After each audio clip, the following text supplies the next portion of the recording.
Jason the Ray Show. Jason the Ray Show.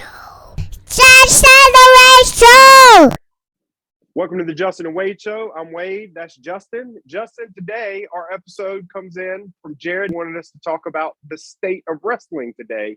However, I don't think either one of us watch as much wrestling as we used to. So I just figure we'll do a wrestling episode, and maybe one day we'll have Jared talk to us about the state of wrestling. Okay, yeah, wrestling episode's good. We can do that. Who's your favorite wrestler of all time? Of all time? Man.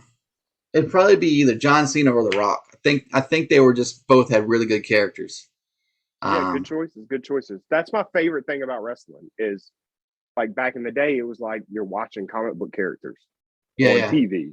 It's no trying to figure out if it's real or not real or any of that, or people, being themselves. It's Jimmy Superfly Snuka, but the Ultimate Warrior. The Ultimate Warrior with his little rope dance that he always did. I don't know what to call it. The Ultimate Warrior, The Undertaker, and Macho Man Randy Savage are my favorite three wrestlers of all time. Nice. Yeah. Well, Undertaker's been around forever. He's a good one. He's a well-known dude. And it's an amazing choice of a character because the older he gets, the scarier he gets.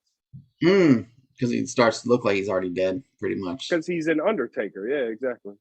Yeah, true. And then, that's really smart. So do you remember when Hulk Hogan turned bad? Absolutely. And the reaction from the world, I still trip out at like how many people freaked out about that. Like, I was a little bothered. I was like, that's kind of messed up. The guy's been good his whole life, but then like he switches and like kids are crying in the audience and like adults have been watching it for a while. Like, no, what are you doing?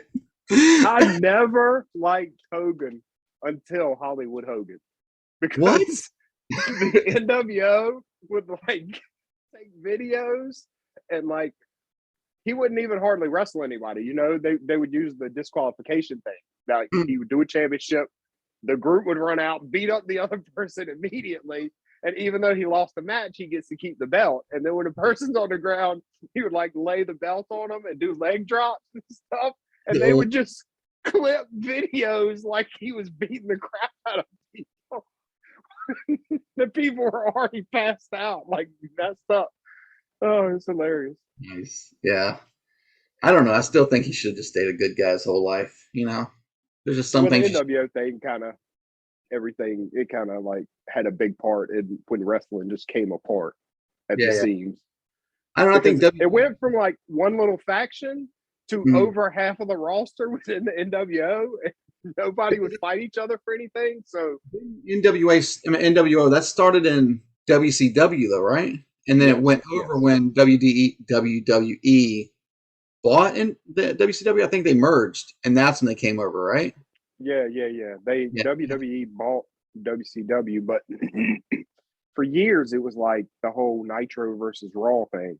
And when the NWO did start, that's when it was the best because they were on in like the same time slots. Yeah. And you had to decide which one you were going to watch, or it was really a war. I also feel at that point in time that was some of the worst writing by WWE. Like everybody played like super stereotypical characteristics, like way beyond what it was back in the days. And it was like I think they try to get like super shock value out of it. Instead of like having good characters, it was just like let's just ramp it up and be stupid. Super risque. Yeah, it was just talking about. Yeah, it was really bad. And I think that's when the NWO came in. It was like, okay, you got to watch it. And then Sting came in. Not came in, take out the NWO. Yeah, he came in to be like the good savior. So that was some good times. But yeah, and then the old days with the Four Horsemen, Road Warriors. Did you ever meet a wrestler? Yes. I met. Well, not really. I saw Shawn Michaels, Triple H, and China in Applebee's in Suffolk, and I know he was eating, and I don't like autographs or anything, but I just want to go over and tell him like I don't even like Shawn Michaels, but I was like I'm gonna go over here and say, hey man, I respect him, you know what I mean? And he wouldn't even look up, and I know he's getting ready to eat and whatever, and I guess it was bad for him, but it was just I walked over to him. It was when DX first started, And I walked over and I was like, hey, Shawn Michaels, I just want to say hey. And he didn't even look up. He didn't have any food yet or anything. He didn't even look up. He was like, don't even bother. And I was younger. I mean, I was just kind of I didn't know what to say. And I looked over as I'm getting ready to walk away because I'd walked back past Triple H in China.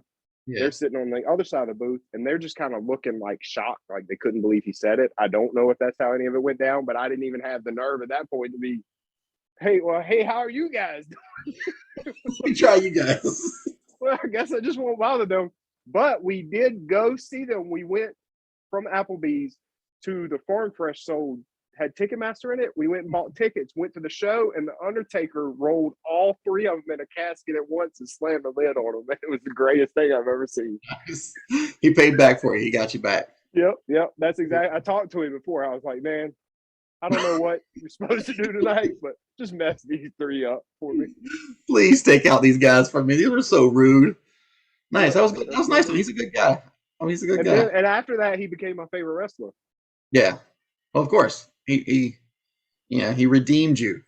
Did you ever get his? Only because he did the personal favor for me. That's what I meant by redeem. I'm sorry. Were you ready to ask? I forgot now. I forgot what I was going to ask. I don't know anymore. Yeah. Cage matches. Ooh, Mankind. Did you ever see when Undertaker threw Mankind off of the top of the cage through the table? Undertaker threw. I believe I've seen the video. I don't know if I actually saw the event live. Are you counting down or am I counting down? It's probably over. It's been over. It's been a good while. Thanks for listening, everybody. You got some extra time this time. Hit the like and subscribe, and we'll talk to you later.